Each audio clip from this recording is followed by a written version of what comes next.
My name is Barrett Holmes Pitner. I'm the founder and Philosopher-in-Chief of the Sustainable Culture Lab. Around 2016, I got introduced to Day of the Dead. As an African American, I really had no exposure to Day of the Dead or Dia de los Muertos or really any kind of ancestor remembrance tradition.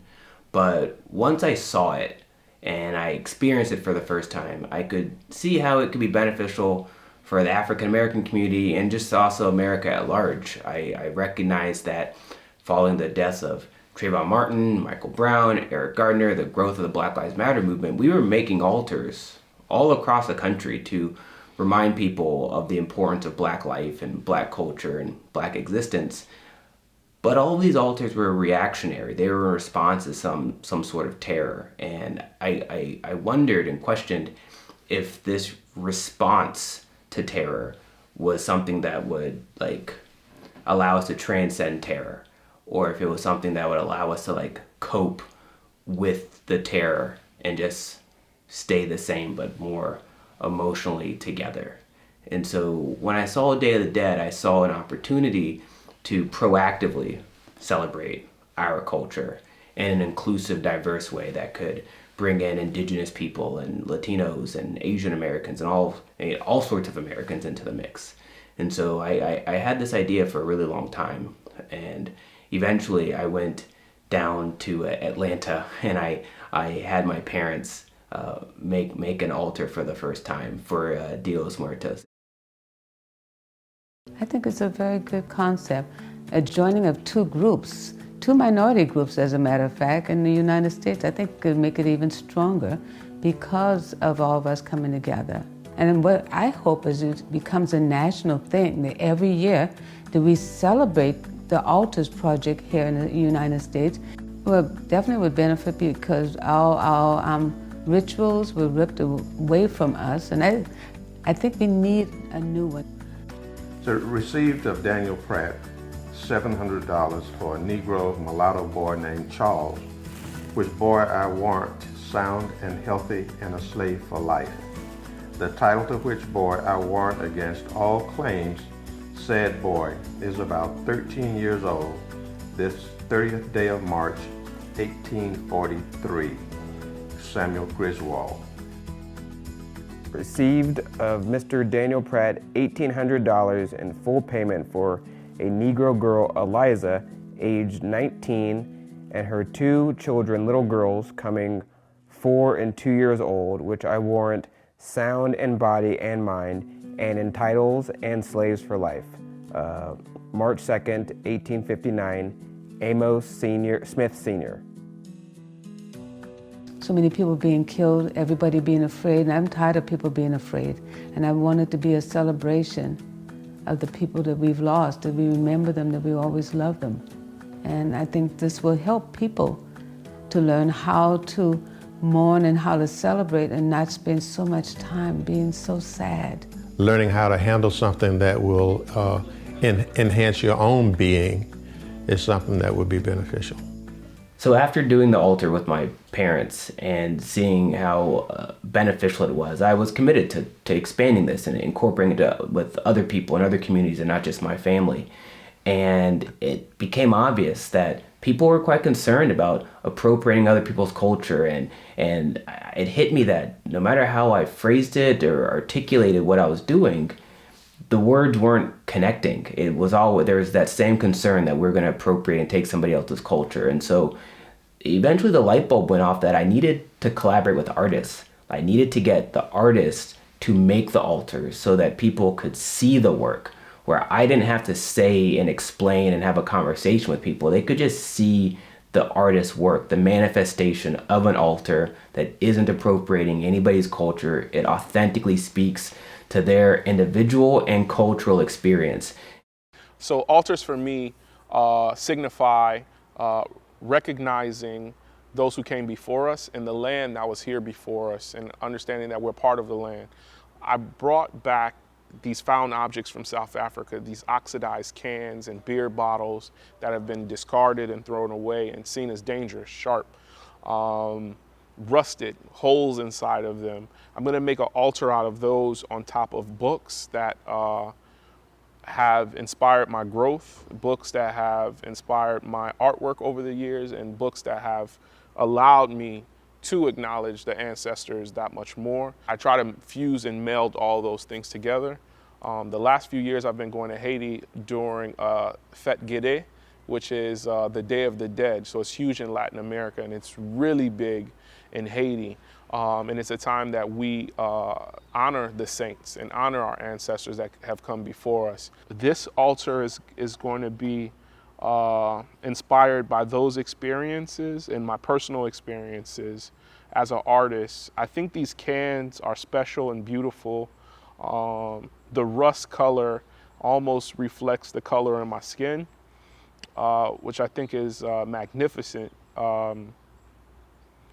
These cans have stories. These cans have felt the weather of the place that they've been in, and I remove them from that place. And oftentimes we're removed from the places we're from too.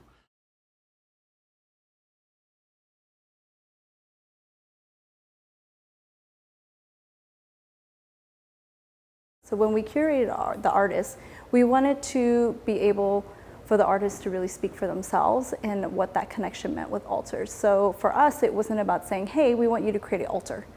What it was this is what we see altars is. Something that is really about honoring your heritage, honoring family, and honoring ancestors. One thing that I'm doing in this altar practice is to honor the women in Islamic history and these traditions of prophetess, is getting their names and creating these clay tablets for people to have when they visit and take back with them to their own homes, by essentially creating them in the same way that I've created the back of the altar space, through laser cutting wood and imprinting it, impressing it into clay, so that the names of the people are specific women in Islamic history who do not receive enough mention. Their stories are not fully known.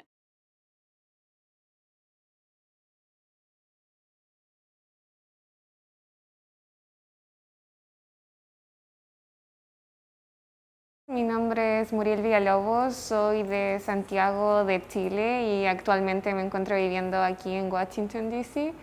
Particularmente me gustó mucho ser parte de este proyecto porque como latina puedo decir de que cuando uno habla de altar automáticamente se te viene a la cabeza la idea de religión, y quise ser parte de este proyecto para demostrar o para compartir la idea de que altar no significa religión. Uno puede tener su propio altar sin estar ligado a la religión propiamente tal, sino centrarte en ti mismo, en tus propios pensamientos, en tu paz interior, recordar a antepasados que ya hayan fallecido, que sigan vivos pero que no los tienes cerca, whatever. So, es un espacio más personal que de devoción a una religión específica.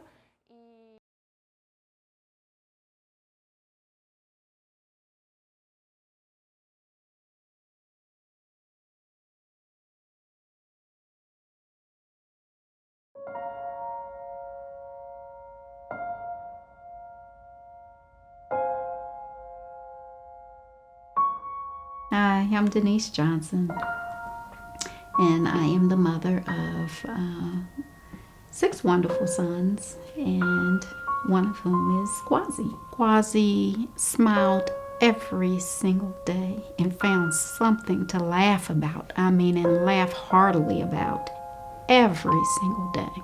The 3 words that could best describe Quasi is, I would say, strength, positivity, and swag. He's super cool. He's handsome. He got great cool style.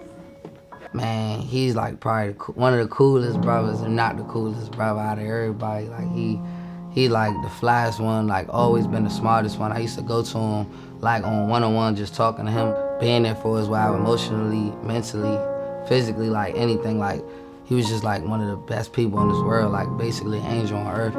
Quasi, when he was home alone at grandma's house, and I was just about to get off of school, he always used to be at the door all the time, just looking outside, waiting for me. One thing that I know that's like about Qua, like at a young age, was like the way he carried himself, the way he always handled his stuff. He ain't like really never complained. He always took care of everything he had to take care of. Never really like asked nobody for nothing. He was always like stand-up solid guy. Definitely got the girls. Quasi had phenomenal strength. He was able to almost compartmentalize. He was going through a lot of things, and I never seen him have anything less than a smile on his face. If I were to kind of say a couple of words about his character or who he was, it would be wisdom. He had a quiet wisdom about him that I don't think I really became completely aware of it until I watched him go through his physical, his illness and the physical limitations that he suffered as a result of it. And I really started to see and understand that he had a wisdom that was well beyond men twice or three times his age. My name's Eric Brunner-Yang. I'm the chef owner of Makedo here in Washington, D.C. I'm excited to participate in this Altars project with SAMASAMA. Today we're going to talk about my performance art piece that's based around the inspiration of a Cambodian religious holiday called Pachum Bun. Essentially, it happens right around late September, early October, and it's a 15-day religious holiday. And on the last day, it is a day that people in the living connect with their ancestors of the past or who have passed away through the communion of prayer and food. So our performance art piece is related to this holiday and then also what is currently happening right now, which is obviously COVID-19. And we're going to be paying our respects to the roughly 700 people that have died of COVID-19 here in the district, using the framework of this holiday as part of the piece. There's just so many lives lost and the inability, because of this time period, for people to do proper goodbyes. A lot of people are passing away in hospitals, in isolation, having to say their goodbyes via Facebook, FaceTime, or etc.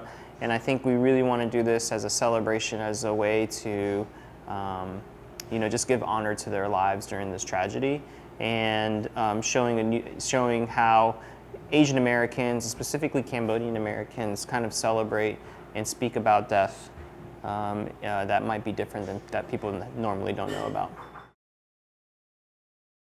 I utilize my history of indenture a lot in my artwork. I see it as an opportunity to think through how the past and present kind of merge to create a future that is supportive of all people and kind of puts the dignity of all people at the forefront of what we're trying to create and what will sustain us as human beings. My spirituality is also very indicative of my artwork. Being somebody who wants to be centered and believes that my self-work can support who I want to be in community and in partnership with other people.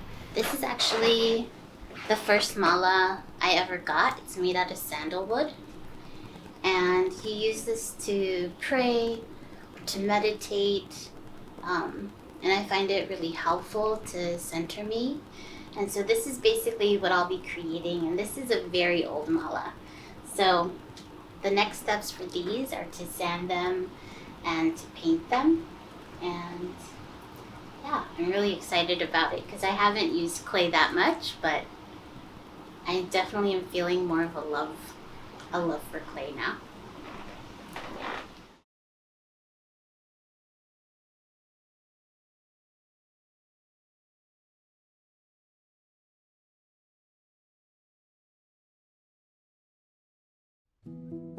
It's been 2 years since the tragedy. 2 years since I walked down the street. Red and blue lights ride by.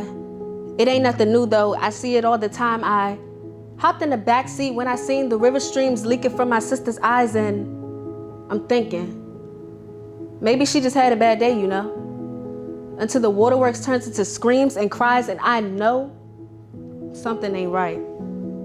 My mother recites the source of the waterworks, and at first, I don't know how to respond. I can't even grasp the fact that he's not here anymore. I Tell myself ain't no way until the next day it hits me harder than before. I shed tears until my eyes are swollen and a piece of my heart feel like it's been physically stolen. I joined the peers whose nightmares became reality and focused my mind on trying to gain my confidentiality, but then I realized his blood forever rests on the hands of man. Oh man, the world starts spinning, the room gets hot. Can't you feel what I felt when my head throbbed nonstop? And I started visualizing the scene until I actually seen the news, the pictures, the videos, the body, the tears, the blood.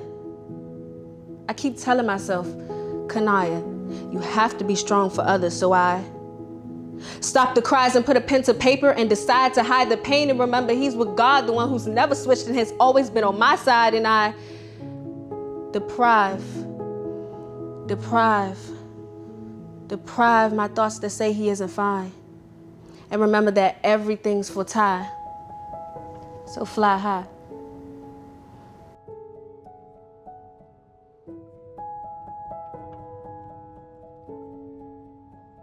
They're killing me. Slowly.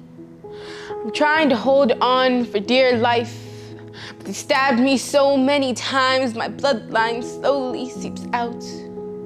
My ancestors high and mighty with tears in their eyes, just watching our culture's demise. And we can no longer save it. Just enjoy the small pieces that will be left behind. But as my culture slowly dies within me, they pick up the blood and lather themselves in it, tell themselves it's theirs and love every inch of it. You start to notice they only love your culture resurrected in their wrong skin. Killed your love for its immortal sin. Wishing you could go and pick up the blood and lather yourself in it. Learn to love was once yours again. But it's whitewashed. It's lost its value, its authenticity, and now you have to adapt. Learn to love your mixed blood because it's the closest you'll ever get to your ancestors' art. Always remember though, these stolen goods, this stolen beauty, this stolen blood, they'll only be able to lather themselves in, but they will never be able to feel the pride that my ancestors left in my blood.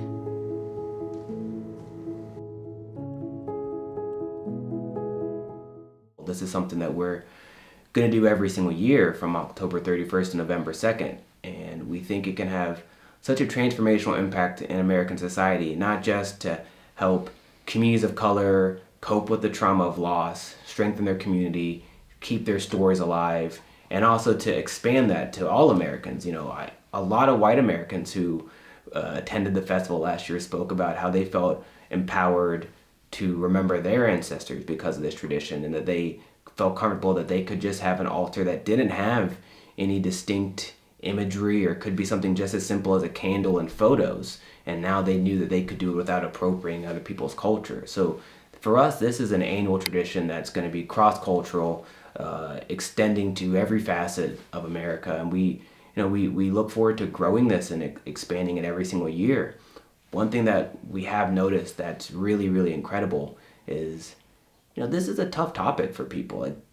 Talking about trauma and death and ancestors is just really emotionally taxing, and a lot of times when we bring it up to people, they wouldn't want to participate, and I could totally understand that. Like, this is tough.